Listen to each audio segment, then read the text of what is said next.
Assalamualaikum warahmatullahi wabarakatuh. Perkenalkan, nama saya Tri Kurniawan dari Prodi Ekonomi Syariah, jurusan Ekonomi Islam, Fakultas Ekonomi dan Bisnis Islam.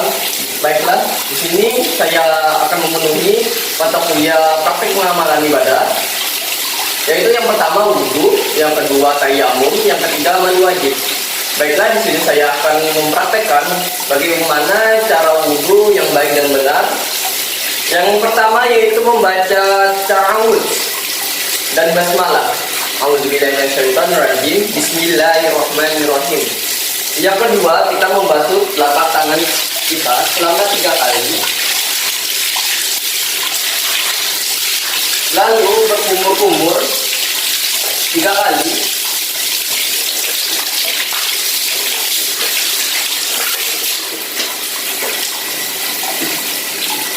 Yang keempat, kita menghirup air ke hidung, lalu mengeluarkannya 3 kali.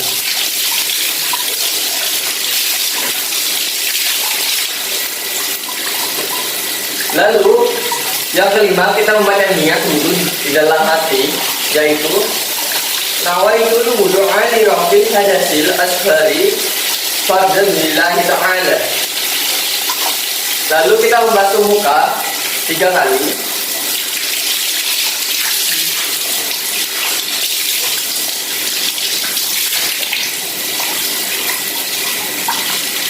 Yang ketujuh yaitu kita membasuh 2 tangan sampai siku-siku.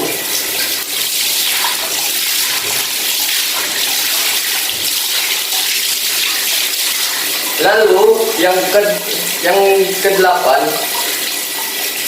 kita menggabungkan telapak tangan dan mengusap kepala selama 3 kali.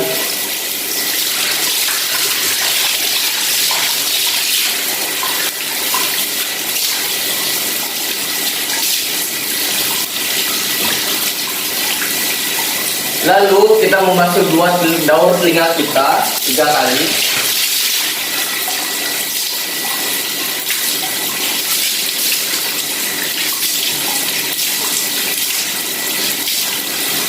Lalu kita membasuh 2 kaki sampai mata kaki, yaitu 3 kali.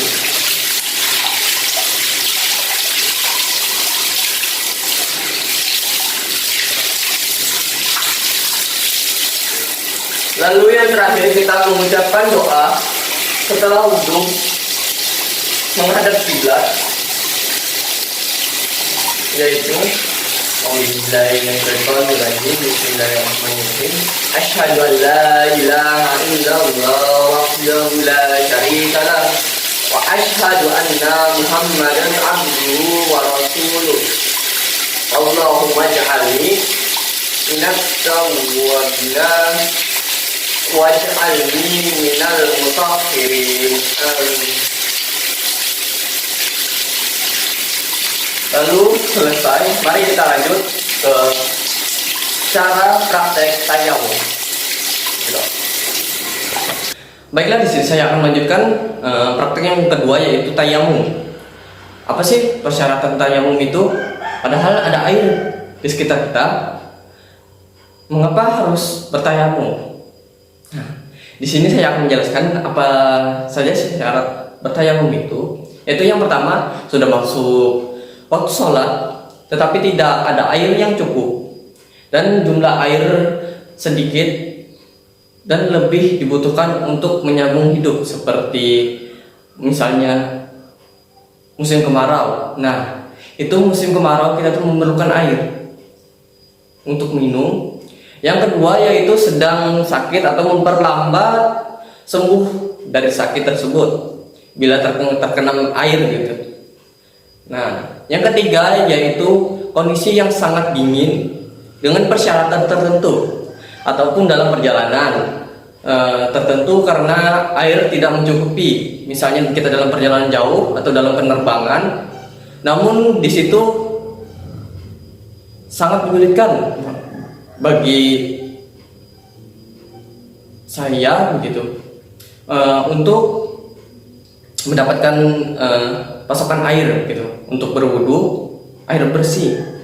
Nah, adapun anjuran untuk bertayamum ini tertuang dalam Al-Qur'an surah Al-Maidah ayat 6 yang dimana artinya yaitu, dan jika kamu sakit atau dalam perjalanan kembali dari tempat buang air atau menyentuh perempuan lalu kamu tidak memperoleh air, maka bertayamumlah dengan tanah yang baik atau bersih. Sapulah mukamu dan tanganmu dengan tanah itu. Allah tidak berkehendak menyulitkan hambanya, tetapi Dia hendak membersihkan kamu dan menyempurnakan nikmatnya bagimu supaya kamu bersyukur. Masya Allah. Nah, yang kedua yaitu bagaimana tata cara tayamum tersebut. Nah, mari kita lakukan. Yang pertama yaitu siapkan tanah atau debu. Tetapi di sini tidak ada tanah, lalu saya menggunakan debu yang ada pada tembok ini, atau kaca, atau di tempat lain yang dirasa bersih. Yang kedua yaitu disunahkan menghadap kiblat. Ini sudah menghadap kiblat. Lalu yang ketiga, kita letakkan kedua telapak tangan pada debu dengan posisi jari-jari. Kedua telapak tangan dirapatkan begini. Lalu yang keempat, kita baca basmalah. Ta'awudz, lalu baca basmalah. Dan niat tayamum tersebut. A'udzubillahi minasyaitonirrajim. Bismillahirrahmanirrahim. Nawaitu tayamum mali istighbari sholati lillahi ta'ala, yang artinya aku berniat tayamum agar diperbolehkan sholat karena Allah Subhanahu wa ta'ala. Lalu usapkan kedua telapak tangan pada seluruh wajah dengan satu kali menyentuh debu. Dianjurkan untuk meratakan debu pada seluruh wajah. Begini, lalu begini. Lalu selanjutnya kita letakkan kembali telapak tangan pada debu dengan jari renggang. Seperti ini, renggang. Selanjutnya letakkan kembali telapak tangan pada debu dengan jari yang direnggangkan.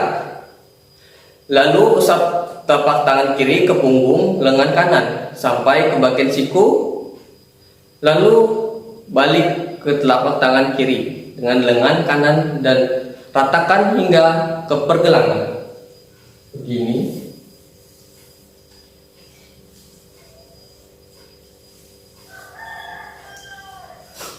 Lalu usapkan bagian jempol ke kiri ke jempol kanan dan lakukan hal sama pada bagian kirinya.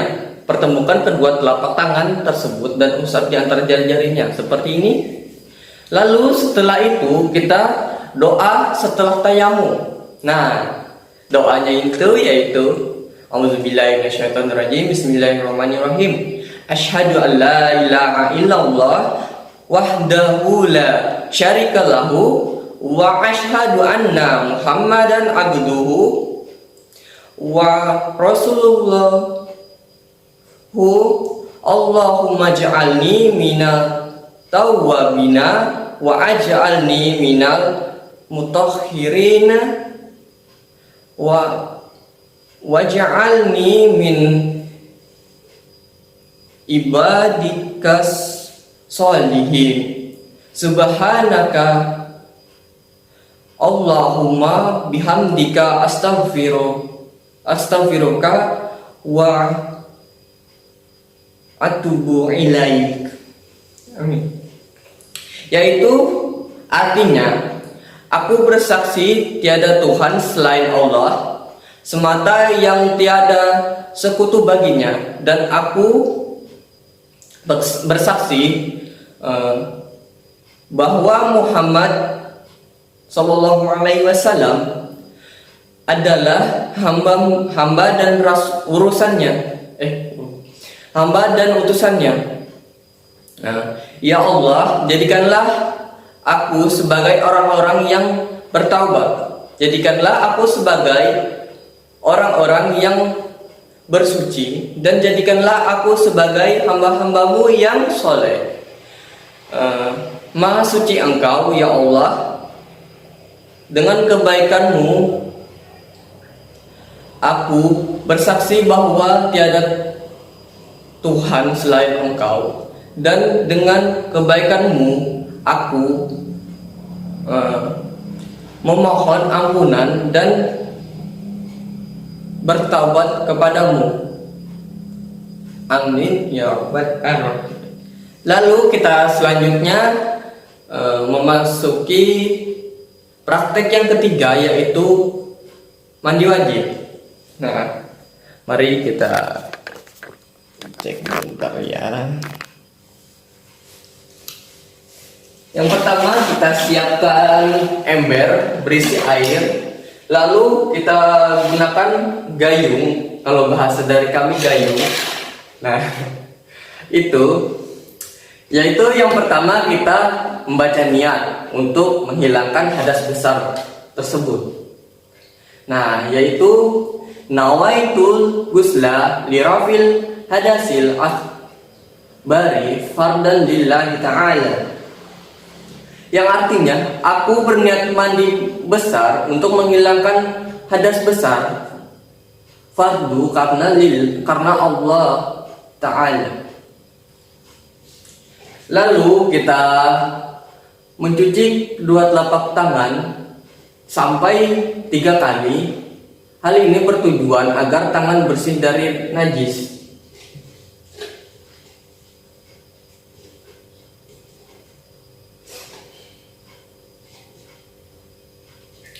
Lalu yang selanjutnya, kita membersihkan bagian tubuh yang dianggap kotor.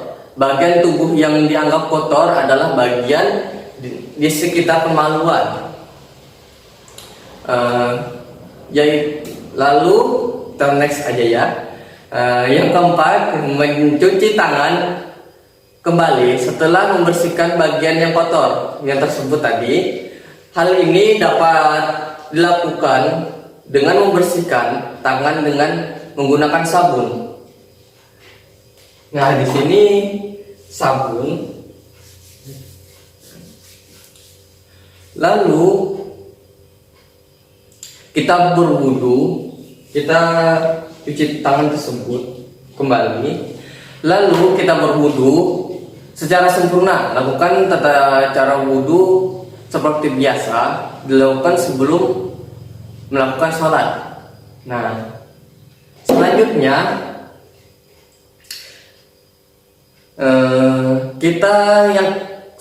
kita membasahi kepala dengan air sebanyak 3 kali hingga ke pangkal rambut.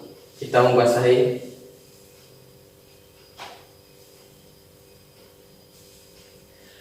Lalu yang ketujuh, kita memasukkan air dengan jari-jari tangan di sela-sela rambut hingga membasahi kulit kepala. Seperti ini.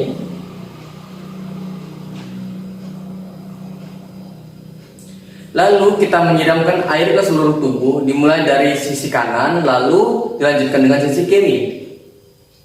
Sekaligus menggosok-gosok bagian yang tidak mudah dimasuki air, seperti bagian dalam telinga, pusar, baut lengan, sela-sela jari kaki, serta lekukan tubuh lainnya yang menurut kita tidak bisa kita jangkau ataupun ketinggalan. Lalu kita sebelah kanan, lalu sebelah kiri, kanan, kiri, hingga habis.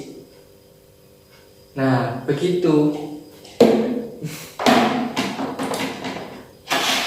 Baiklah, itu saja praktek dari saya selaku kelompok 1 yang bernama Tri Kurniawan. Mohon undur diri. Apabila ada kesalahan ataupun salah kata atau bacaan mohon dimaafkan. Wabillahi taufiq wal hidayah. Wassalamualaikum warahmatullahi wabarakatuh. Jangan lupa subscribe, komen, dan di share. Oke. Terima kasih.